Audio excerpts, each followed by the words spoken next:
এবং ওই পাশ্চাত্যের আর আমাদের পাশের দাদাবাবুরা তারা পর্যন্ত ভয় পায় এই রকম নেতাকে। কেন ওই যে দুর্নীতির মধ্যে দিয়ে যে নেতা উঠে এসেছে, ওকে টাকা দিয়ে কিনে নেওয়া যাবে।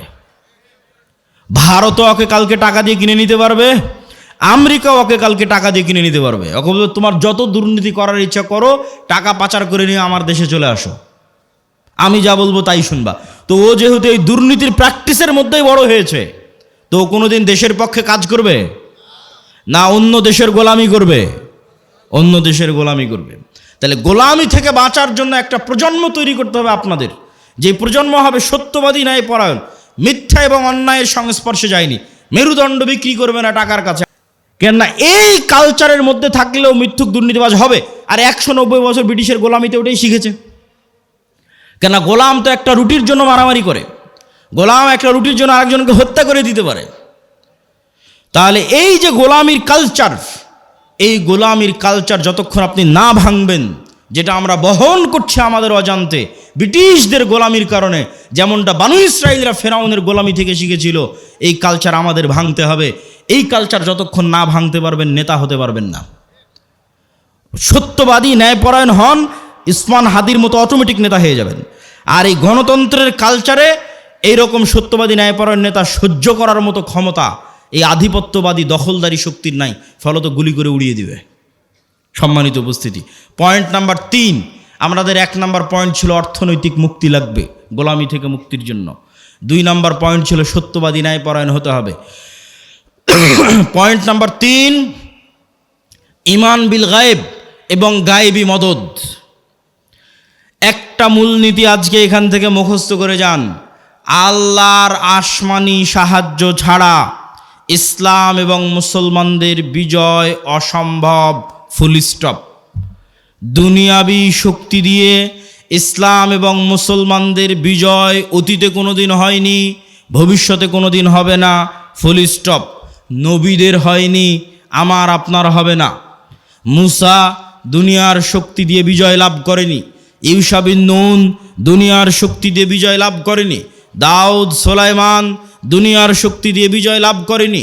মুহাম্মদ সাল্লাল্লাহু আলাইহি সাল্লাম বদরে, উহুদে, খন্দকে, বদরে মক্কার কাফের মুশরিক 1000, মুহাম্মদ সাল্লাল্লাহু আলাইহি সাল্লাম 300, উহুদে মক্কার কাফের মুশরিক 2000, মুহাম্মদ সাল্লাল্লাহু আলাইহি সাল্লাম 700, খন্দকে মুহাম্মদ সাল্লাল্লাহু আলাইহি সাল্লাম 700 থেকে 1000। আর মক্কার কাফের মুশরিক শুধু নয়, সারা আরবের কাফের মুশরিক একত্রিত হয়েছে 10,000। খন্দকের যুদ্ধে কোনো দুনিয়াবী শক্তি নাই যা মুহাম্মদ সাল্লাল্লাহু আলাইহি সাল্লামকে জয় লাভ করাতে পারে। এত অসম যুদ্ধ পৃথিবীতে হয় না, কিন্তু এই প্রত্যেকটা যুদ্ধে মুহাম্মদ সাল্লাল্লাহু আলাইহি সাল্লাম জয় লাভ করেছে দুনিয়াবী শক্তিতে না কার সাহায্যে? আল্লাহর সাহায্যে। আর একটা যুদ্ধে সাহাবীরা মনে করেছিল যে আজকে আমরা দুনিয়ার শক্তি দিয়ে জিতবো, ওই যুদ্ধের নাম হুনাইন। মক্কা বিজয়ের পরে এই যুদ্ধ হয়েছিল।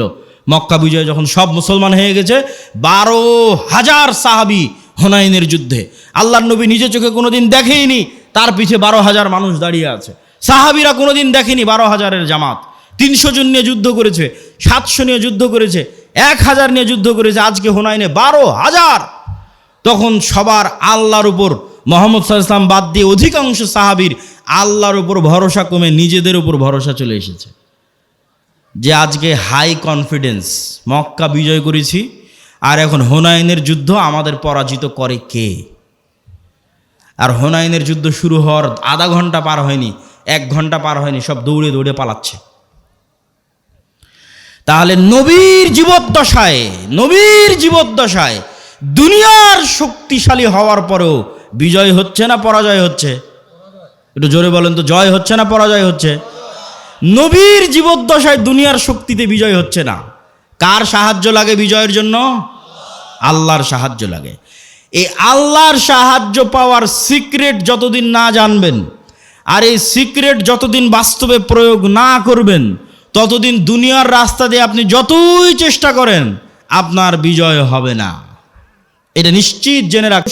দুনিয়ার ওপর দেখেই তো আপনি চেষ্টা করতেছেন যে হ্যাঁ, মন্দিরগুলো পাহারা দিয়ে যদি ভোট পাওয়া যায়।